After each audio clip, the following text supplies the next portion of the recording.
Update. Sister-in-law expressed I don't deserve our new house. Now husband's family is melting down. Original post. My husband, 38 male and I, 33 female, just bought our first house. My husband has a pretty high-paying job. I work and make a decent salary, but our budget to buy our house was definitely influenced more by his earnings.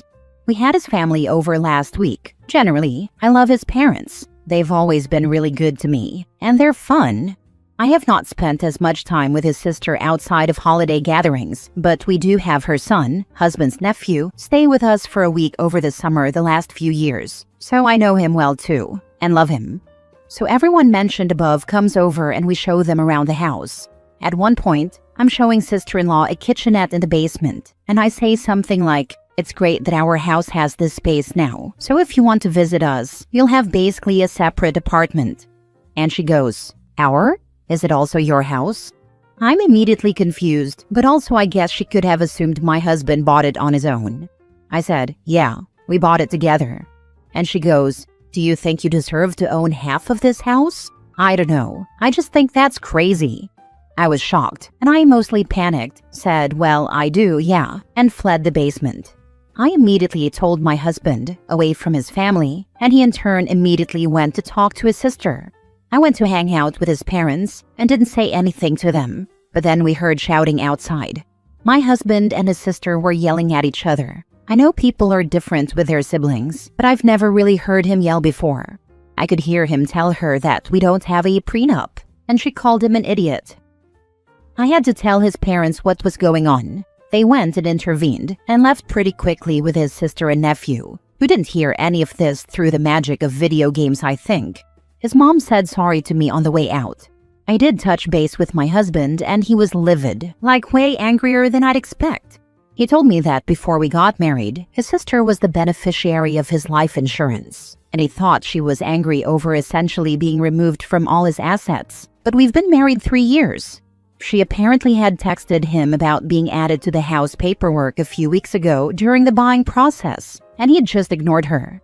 His parents have reached out to me and have been very sweet and apologetic, but they really want to fix things and have asked if I'll talk to sister-in-law. I'm trying to step away from it and just say it's now between my husband and his sister. Is that fair? Of course, I'm a bit hurt by her saying that, but at the end of the day, if she has problems with how he's handling his assets, that's between the two of them, right? I feel really bad because his family has always been so sweet, and I really love his nephew, so I also want things to be fixed. Now for the top comments before reading the update. What could you possibly say to your sister-in-law? I think you say that the issue isn't really about you. It's about how sister-in-law thinks everything that is your husband's is part hers. That's something your husband needs to set straight, not you. You just sit there and stay pleasant. You handled this perfectly. It's not your battle and your husband has your back clearly. Sister-in-law sounds insane. I know this is right, but it's just really frustrating. We've had the awkward conversation of explaining why we don't have a prenup to some friends and family, and I really don't mind getting into those topics or talking about those things. I know this is different because she's not coming from a place of curiosity or just wanting to understand, but it's wild to me that it jumped this quickly suddenly when we bought a house. You shouldn't have to explain to anyone whether or not you have a prenup. And just why does his sister think she's more entitled to your husband's and your assets? Where's her husband or significant other? She's been really unlucky in relationships, been with some real crappy dudes, and the kid's dad is totally off the map and has been for years, which is partially why my husband has his college fund and pays for a bunch of his extra stuff, like camps and sports. When he comes to stay with us, it's for a private baseball camp thing. Mini update. Wow, this blew up a bit. I will make an update. We have plans to chat about it today and speak with his parents and figure out how we want to go forward. I agree with essentially all of you, and I'm not planning to discuss it with her until she apologizes. And to answer some common questions, nephew's dad is not and has not been in the picture for a long time. Sister-in-law has been in and out of relationships with not the best types of dudes. She is younger and there are no other siblings. Yes, there's been a pattern of her getting more help from their parents, but it's because she really needs it with being a single mom, and my husband has always been pretty independent. I promise I don't tell every person on the street about our lack of a prenup. My husband did come into the marriage with a lot of assets, so I think when his friends and family expressed curiosity about a prenup, it was coming from a place of concern or care for him, and I love that, so it felt appropriate to share how we made that decision. No one ever pushed back. I've never talked to his sister about it, and I think she didn't know. But my husband sort of yelled it at her in anger in a, "We don't even have a prenup" way. We are planning on kids, but could still keep up what we currently do for our nephew even if we did. He just became an official teenager, so the college fund is close to complete. At this stage, we don't add much money to it anymore. It's just accruing. Now for the update. I was not expecting that much feedback, but I'm super grateful. It was really affirming and validating to read a lot of those comments, and a bit humbling too. This recent move took us a little bit out of town, so I'm still close to my social circle, but didn't immediately have someone to vent to, and you all were really helpful in that way. To update, she was secretly planning his murder to get the life insurance money. No, not really. After talking a bunch with both my husband and his parents, we figured out a few things. He didn't tell her that he'd replaced her as the beneficiary on everything because he assumed she would know that. So she had texted him during the home purchase, "Hey, do you need my signature on anything for this new house?" He had messaged her back, "No." She then essentially asked if the house was an asset set up, like his life insurance. And he told her that everything is set up fine and that I'm on all the paperwork. And she responded, "Okay." So I do think part of this is her truly not knowing how marriage is supposed to work, and she seems to have expected there wouldn't be any change. I found out she also mentioned this with their parents, her main concern being that if something happened to my husband, I wouldn't help her son like we've been doing as a couple. Mother-in-law and father-in-law say they told her not to worry and that I love our nephew, but that was what was going on behind the scenes before all this. Mother-in-law and father-in-law also admitted that they may have unintentionally encouraged this because they've always really encouraged their kids to support each other. But due to the various dynamics at play, what that ends up being is pressure on my husband and a sort of, "your brother will always be there for you" message to his sister. This was particularly strong in the last few years before I met and married him because his parents thought he was planning to be a lifelong bachelor. They're not wrong. He definitely had that mindset at a time. And so then he and his sister really were, in their eyes, each other's lifelong person. So the last few years, there had been this level of fallout I wasn't even aware of due to that. I also learned sister-in-law is in a not great financial situation, and due to past issues, the whole family essentially refuses to give her cash, but will do things like buy groceries or pay a phone bill. So she's been struggling, and I think feeling a little desperate and jealous. Of course, none of this is an excuse, and I'm not speaking to her until I get an apology. My husband has also said he needs at least a week or two before he speaks to her, but he does plan to. His parents are totally in agreement and understand. They are going to tell her that we talked about the dynamics at play and that she needs to acknowledge what is going on here and take accountability for her part in it. So hopefully that will kickstart things in the right direction. Being too understanding and too flexible has been a difficulty for me for a long time. Having feedback about how truly messed up that situation was really helpful for me, so thank you. For me, there's a fine line between being unbothered and being a doormat, and I'm definitely working on differentiating those two. Glad that it has been talked about. You fully deserve that apology from her. Her being broke isn't on you, and the family need to stop enabling her by helping. It's also wild that her whole plan was to just leech off her brother and foist her kids' expenses on other people. Like, get your act together, lady. You decided to have a kid. You're way too old to be this much of an insufferable loser. Yeah, I find the whole parents' line of thought of they'll be each other's lifelong person grotesque. What kind of emotional incest are the parents trying to set up between their son and daughter? Even if OP's husband had ended up a bachelor, his sister should not feel entitled to him or his resources. Raising her to be independent would have been the better move. You? Your husband is gonna need some therapy to unpack all this weird enmeshment. The whole you two are going to be lifelong partners as siblings from the parents. Emotional incest indeed. Double ew. Single mom here would never expect or ask this of my brother, single or otherwise. Just wow. I understand where his parents were coming from to a degree. It basically started out as, you're the older brother, look out for her. But then he progressed and became really successful and financially successful, and she struggled in various ways, and so it really snowballed. I am glad they realized that the enmeshment is an issue. Next story. Am I the a-hole for disowning my mother after she refused to hold my toxic sister accountable?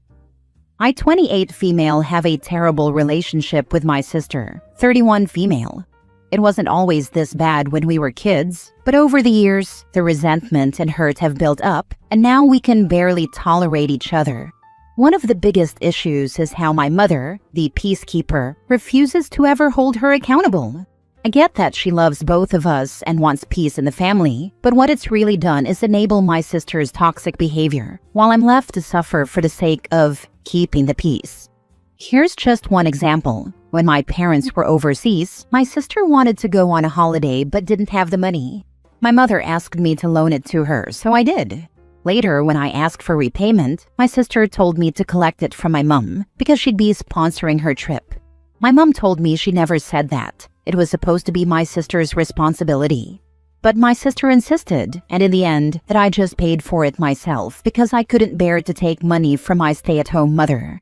And that's how it always goes. I'm left to foot the bill, literally and emotionally. And it gets worse. After I broke up with my ex, who I introduced to my sister, she got together with him almost immediately. I had to sit in my own home, freshly heartbroken, watching as my ex picked her up for dates.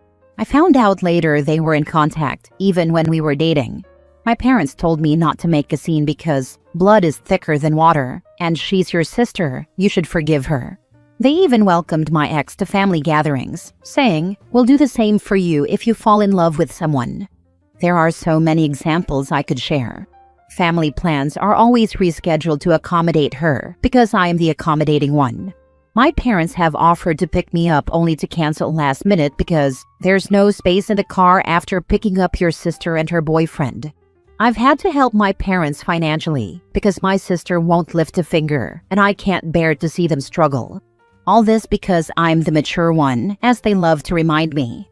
My mother's fallback in every fight is both of you are wrong, even when it's so clearly one-sided. I know my mom loves me, but as an adult, I've come to realize how much this is failed parenting. I finally told my mom I've had enough. I will no longer tolerate this dynamic. Parents of Reddit, how would you handle this if your children were at odds? Do you believe in always staying neutral? Or would you step in when one child is clearly in the wrong? I love my family, but I'm tired of keeping the peace at the expense of my sanity. Am I the a-hole for taking it this far? Now for the top comments. Just tell your mother how you feel. Write down everything your sister has done to you and every time your mother had enabled her. Then just tell her that it stops now. If you finally can't put me first, that's it. I'm done with all of you. Your sister is 31, not 13. It's disgusting what your mother has turned her into. This is all on your mother and her enabling ways. Not the a-hole, but you would be if you don't confront your mother and truly tell her how you feel and what your dreadful sister has done to you. Oh, believe me, I have tried. I have told her multiple times, citing examples after examples for years. She would simply brush it off, telling me it's a small issue and that she's family, but never addressing the core problem or holding her accountable. Nah, dude, not the a-hole at all. Your mom's peacekeeping is just code for enabling BS and letting your sister treat you like a doormat. That ain't neutrality. That's cowardice in a mom costume. You set a boundary, and honestly, good for you. Blood ain't thicker than self-respect. Keep that energy. Facts. It's not peacekeeping if one person is always bleeding for it. Sometimes walking away is the healthiest move. The sister is the golden child. OP just hasn't figured it out yet. Last story. Am I the a-hole for changing my last name to match with my kids, even though my ex hates it? I, 27 male, was having casual hookups with Nia, 26 female, for 2 years when she got pregnant.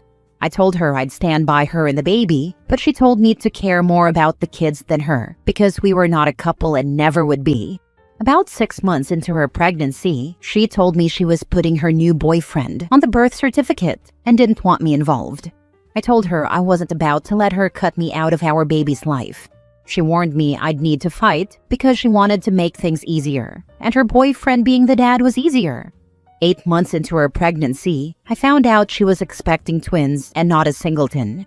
The reason she never told me is, the less I knew, the more she could make it look like I didn't care when paternity and custody became a fight. When the twins were born, I petitioned the court for a DNA test and to establish custody if they were proven to be mine.